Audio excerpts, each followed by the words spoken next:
J'ai toujours raison. Enfin, maintenant, je sais que je n'ai pas toujours raison. Ah oui, comme disait Gabin, en effet. Maintenant, je sais que je ne sais pas, je ne sais rien. Bonjour, alors ça a l'air un peu bateau hein, comme thème, j'espère que vous allez bien. Vous allez bien, bon. Mais c'est pas bateau, vous allez voir pourquoi. Dans le cadre des addictions, être un personnage qui a toujours raison, ben c'est clairement pas bon. Alors, être un personnage qui a toujours raison, dans la vie en général, c'est clairement pas bon. Pourquoi? Ben parce que j'apprends rien, forcément, puisque je sais tout. Et donc, si je sais tout, comment est-ce que je pourrais apprendre quoi que ce soit? Il y a des gens comme ça, et j'en fais partie, qui ont traversé la vie avec une certitude qu'ils savent tout. Moi, j'étais quelqu'un d'extrêmement sûr de lui, à l'extérieur. J'étais quelqu'un qui montrait une détermination en disant mais non, je t'assure, vérifie, tu vas voir, c'est comme ça.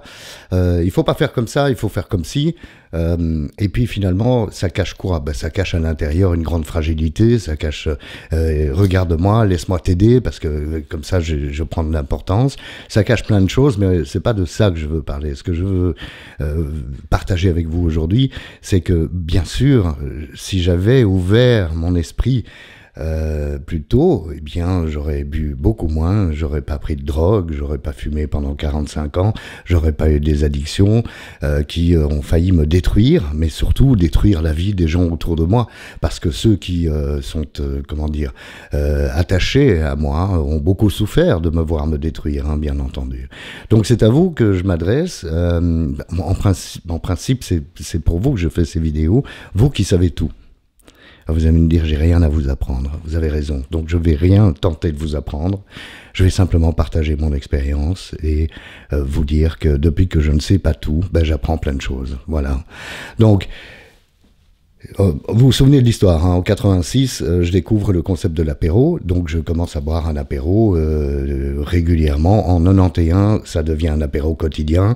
Et puis, jusqu'à 2007, où là, j'ai quand même une espèce de prise de conscience, mini prise de conscience où je commence à fréquenter une psychiatre alcoologue, mais ça suffit pas encore, je sais mieux qu'elle, donc je bois encore et encore, jusqu'à finir en 2015 par être à l'article de la mort. Je n'ai pas fait de tentative de suicide, mais croyez-moi, combien de fois j'ai pas pensé en regardant un pont d'autoroute, vous savez, avec les piliers au milieu, en me disant, tiens, si je me jette là-dessus à 100 à l'heure, je vais sûrement mourir. Si je me jette là-dessus à 200 à l'heure, c'est certain, je vais mourir. Combien de fois j'ai pas regardé par-dessus la balustrade sur le toit de mon penthouse quand je vivais à l'étranger pour me dire, bah tiens, si je me jette, je blesse personne et moi je me tue. Donc j'ai été jusque-là. Et entre 1986, où j'ai commencé à découvrir le concept de l'apéritif, et 2015, c'est-à-dire quasiment donc 25 années plus tard, eh bien, 30 années plus tard, pardon, ces certitudes m'ont empêché d'apprendre quoi que ce soit. Alors, je ne sais pas pour quelle raison j'ai dû attendre 2015 pour devenir un peu moins idiot, moins borné, moins stupide, mais mon message à vous qui êtes dans la certitude que vous n'avez aucun problème avec votre consommation d'alcool, de drogue, de jeux vidéo, de pétards, de quoi encore, de jeux en ligne, vous savez, les jeux de paris par exemple. Prenez exemple sur moi et dites-vous que moi je me suis pas posé la question, et donc pendant une trentaine d'années, dont 25 ans, vraiment tous les jours, j'ai fait que des bêtises. J'étais convaincu que j'allais avoir une meilleure femme, donc je quitte ma femme. J'étais convaincu que si le monde me reconnaissait comme étant un génie, ben, je serais heureux. J'étais convaincu que si je gagnais 10 fois ce que je gagnais en argent, j'allais être enfin heureux. J'ai toujours été convaincu que quelque chose se passerait dans le futur qui m'amènerait ce bonheur que je recherchais, alors que le bonheur était déjà là, mais j'étais incapable de le voir. Donc, j'aime beaucoup le titre « J'ai toujours raison » parce que j'ai envie de vous dire, voilà, vous avez devant vous quelqu'un, et croyez-moi, mes proches, mes très proches, mais aussi mes collègues ou les gens que j'ai croisés pendant ma carrière professionnelle, eux peuvent en témoigner. Vous avez devant vous quelqu'un qui a toujours raison. Et je n'ai plus raison depuis 2015. Alors ça veut dire quoi? On peut prendre des exemples concrets. Par exemple, un jour, quand on a commencé à envoyer des emails, vous savez, on n'imprimait plus rien du tout. Enfin maintenant, on n'imprime vraiment plus rien du tout. Quelqu'un, un patron qui était particulièrement casse-pied, on va pas dire casse-couille, allez, on va dire casse-couille, me dit avant d'envoyer ton email, imprime-le et relis-le.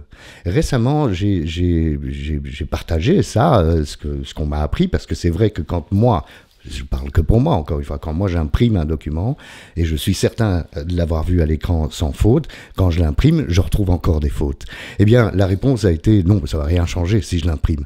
Alors oui, moi j'ai vécu toute ma vie comme ça va rien changer, je sais, et surtout ne me donne pas de conseils. Alors encore une fois, je vous dis souvent, je vous donne pas de conseils, je suis pas là pour vous donner les conseils, mais c'est pas vrai. J'ai envie de vous donner les conseils. J'ai envie de vous dire, faites attention à votre consommation, quel que soit le produit. Faites attention à vos habitudes, quelle que soit cette habitude. Si elle vous isole, si elle vous fait faire des bêtises, si elle vous enferme dans un personnage que les autres commencent à vraiment ne plus supporter, à ne plus pouvoir supporter, il faut peut-être se poser des questions. Hein. Voilà, c'est tout, c'est tout. Et pourquoi est-ce que je me poserai pas des questions finalement ? Hein? J'ai rien à apprendre, mais si, j'ai toujours tout à apprendre. Je prenais l'exemple de faire la vidange de mon scooter. Je sais pas faire une vidange de scooter. Une voiture, je peux comprendre, c'est difficile, bon, et c'est lourd, on peut pas la porter, etc. Il faut un pont. Mais pourquoi j'apprendrais pas? Finalement, j'ai un doute sur la consommation d'huile, j'apprends à faire la vidange de mon scooter. J'ai un doute sur ma consommation d'alcool.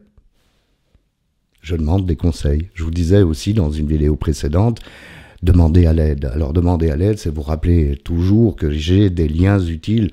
Je ne prétends pas que c'est une liste de liens exhaustifs, ou exhaustive, on va dire plutôt, mais c'est vraiment important d'aller cliquer dessus. Tant que vous n'avez pas été cliqué sur les liens, vous ne savez pas si votre esprit peut s'ouvrir à autre chose. Et tant que vous n'avez pas cliqué sur un lien ou reconnu qu'il y avait peut-être un problème, vous n'êtes pas prêt à apprendre quoi que ce soit. Comme je l'étais pendant 25 ans tous les jours, j'ai bu. Pendant 25 ans, j'étais sûr que j'avais raison.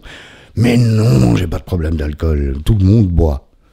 Eh ben, non, tout le monde ne boit pas, certainement pas tous les jours et certainement pas des quantités extrêmement importantes sur la fin de ces 25 années de consommation. Donc voilà, j'ai toujours raison. Je regarde l'heure pour voir si j'exagère pas. J'ai toujours raison. Dès que vous pensez que vous avez raison, mettez en cause votre propre raisonnement. C'est ce que je fais tous les jours. Alors évidemment, c'est un peu pénible à vivre.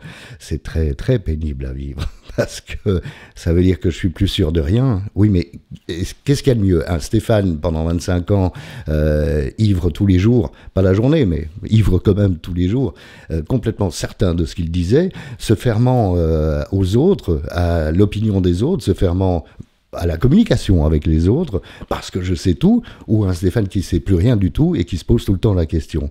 Alors je ne sais pas, il y avait une phrase très célèbre qui disait que les imbéciles n'avaient jamais de doute et que les gens intelligents étaient bourrés de doutes. Bon, alors je ne dis pas que je suis intelligent, loin de là, c'est pas la question. La question, c'est simplement de dire que dans le cas d'un addict comme moi, il faut que je me pose des questions. Alors bien sûr, j'ai une addiction qui est toujours en cours, parce que j'ai toujours pas perdu le poids que j'ai pris, donc je dois me poser la question. Mais vous savez la différence par rapport à avant, c'est que maintenant, je vous le dis en face, je vous dis, je mange trop de crasse, je grossis, c'est pas bien.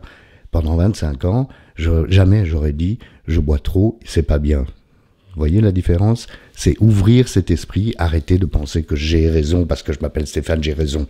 Ma théorie est la meilleure. Je sais tout. Non, je ne sais rien du tout. Et même quand je sais beaucoup de choses, eh bien, je garde une sorte d'humilité pour à chaque fois que je croise quelqu'un, et ça m'arrive tous les jours, essayer de papoter avec cette personne et d'apprendre quelque chose et si possible, échanger et partager. Voilà. J'avais envie de vous dire ça parce que je pense que dans nos conditions d'addict, une des choses qui ne va pas du tout, mais qui ne va vraiment pas du tout, c'est qu'on est absolument fermé à tout, parce que j'ai toujours raison. J'ai toujours raison. C'est quoi ton opinion? Alors je l'écoute même pas, je suis en train de préparer la réponse. Voilà ce que j'avais envie de partager avec vous aujourd'hui. Je vous souhaite une belle journée, à la semaine prochaine.